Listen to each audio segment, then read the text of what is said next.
Hey FSM! Hello. Yep, this is Brian Pope. Happy spring break. This week we are highlighting each of our ministry partners, and today we're looking at Engage Global, which is one of our new ministry partners. They're in Minneapolis, Minnesota, and normally we'd be taking our 10th graders and a team out there over spring break, and their whole aim is to take local church teams and equip them with God's heart for the nation and to learn how do you reach the unreached who don't know Jesus. And they do that through training, through classes, through experiencing different cultures and even different religions. And so we're really excited to partner with them in the future. But the really cool thing is that we don't have to go to Minneapolis to minister to the unreached, to reach the unreached. They're here in Northwest Arkansas, which is a really cool thing. So that's why Pope is here with me today, and he's over global outreach at Fellowship. And so I asked him to come and share a bit about what the Lord's doing amongst international students and the unreached here in Northwest Arkansas. So he's going to tell us some stories, a bit about what he's doing, and tell us how we can join in that ministry. So take it away, Pope. Yeah, thank you. First of all, let me say I was so bummed when I found out that the trip to Engage Global was not going on, because everything that I've heard about that organization is just off the charts. And I've literally heard of even pastors, head pastors from churches going through the exact same program that y'all would be going through, and they came back and changed the whole culture of their church because of what they learned at Engage Global. So when I heard about y'all going there, I was so excited, so pumped to see what it was going to do, and then was so bummed when it didn't happen. But I believe 2022. Yeah, 2022. But God had a plan for it not to happen. I believe in His sovereignty and His plan, and so possibly there's just a really strong reason for y'all to be around here and to do ministry here. Which segues into what you're talking about is you don't have to go to Minneapolis to have this diverse culture. Right here in Northwest Arkansas, we work a lot with international students here that are a part of the University of Arkansas. And every year, this is kind of pre-COVID numbers, but every year there's about 1,200 international students from all over the globe, from like 120 different countries coming here to study at the University of Arkansas. The Rogers-Bentonville area has the estimation, when you include like the families, the wives, kids, around 6,000 people from India here in Northwest Arkansas. And so the interesting thing about India as a country actually has the most unreached people groups out of any country on the globe, close to 2,500 unreached people groups. And so an unreached people group is basically groups of people that have their own culture, language, and customs.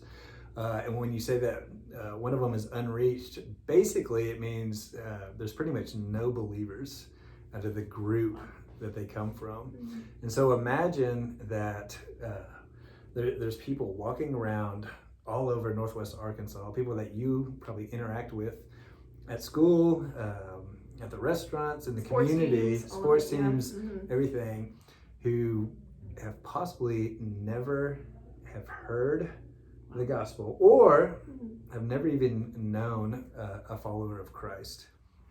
And so the opportunity is just right here. Wow, that's incredible. Thanks for sharing that. I mean, and for students, someone in your classroom could never have heard the name of Jesus. And what an incredible opportunity that we have to reach the unreached here. And so for high school students, you used to work with high school students.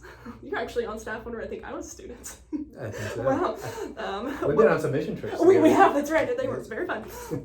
So how would you encourage our junior high and high school students to join in this ministry? What would you suggest for them? Yeah, so there's so many different ways.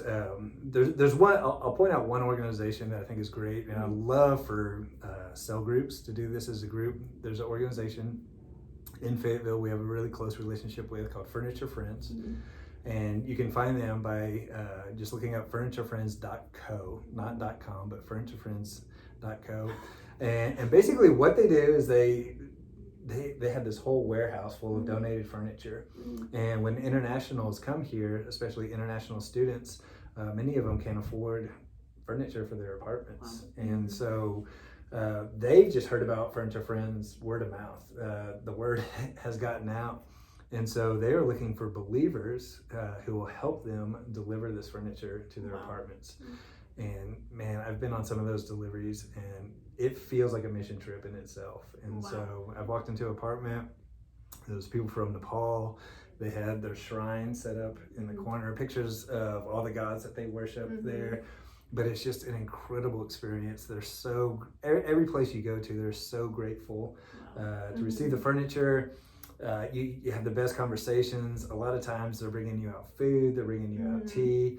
Like Furniture Friends even says, like, hey, we're not about like how many apartments can we deliver to. Like, go in there and just talk to the people, build a relationship. Yeah, be with them. Be with them, sit with them. And it's so easy to get into a spiritual conversation because you can just look at the wall, you see the shrine there, and you just say, hey, hey, what's that? And it just opens up the door for a spiritual conversation. Wow.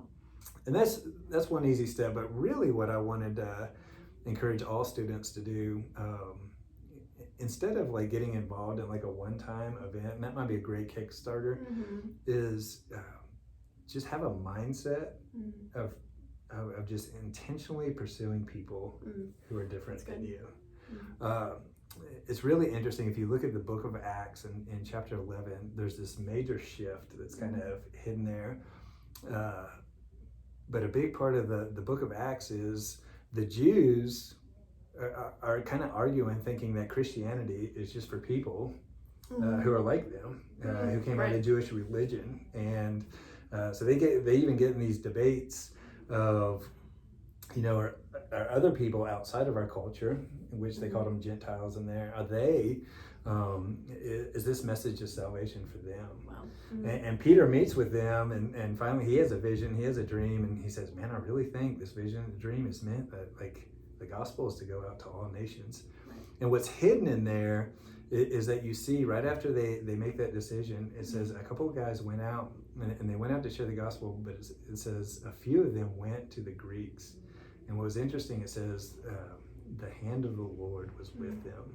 It was like God was specifically blessing the people who had a mindset of saying, hey, we're going to take the gospel to people who are not like us. Right. And it's part of God's heart. Exactly. It's a part of God's heart. And so that's when it says God's hand was with them. Wow. It's like God is saying, like, yes, this is what this has been the whole plan all the way back from Genesis chapter 12. Like, this is what I want you to do. And so just for students, if y'all could just have a mindset of, man, these people are living in your school, like Amy said, they could be on your sports team, and just go, man, I'm going to develop a real relationship with that person. They're not a project, but I'm going to develop a real relationship with that person. And that's how we do our international ministries. We develop real friendships and live with that intentionality. And I'll tell you, I mean, it's awkward at first. It's hard. You're going to say stuff that you're like, why did I say that? All that. But if you keep doing it, all of a sudden one day, it's not awkward anymore. Like it's really not awkward. And we've seen people from Iran come to Christ. We've seen people from Spain come to Christ. We've seen people from Japan come to Christ. And it's just fascinating. And for a lot of these people, they're hearing the gospel for the very first time. And I just think if your students, if y'all just live with that mindset, I really believe that the hand of the Lord is going to be with you, and he's just going to bless you being intentional, reaching out to people who are different than you. Wow. Thanks for sharing that. So like the two practicals, like Furniture Friends, it's a great organization to partner with. So grab some of your friends, grab a cell group leader and be like, hey, let's go do this. Grab one of us if you want to, we'll come with you. And then two, let's be intentional in pursuing people who are different than us, and just make that a lifestyle, not something we do over 1 week, but as followers of Jesus, is that as FSM members, we want to become disciples. That's one of our main goals, and that's part of being a disciple, is loving people who are different than you. So let's do that, FSM. Thanks for sharing, Pope. Yeah, thanks for having me. Really encouraging. Hey, thank y'all so much. Yeah. I'm on staff at Fellowship. I love talking about this. So if you're a student out there and just like, man, I don't know God's heart for the nations, whatever, like, contact us. He is the guy to talk to. And, well, have a good spring break, friends, and we'll see you guys soon. Bye.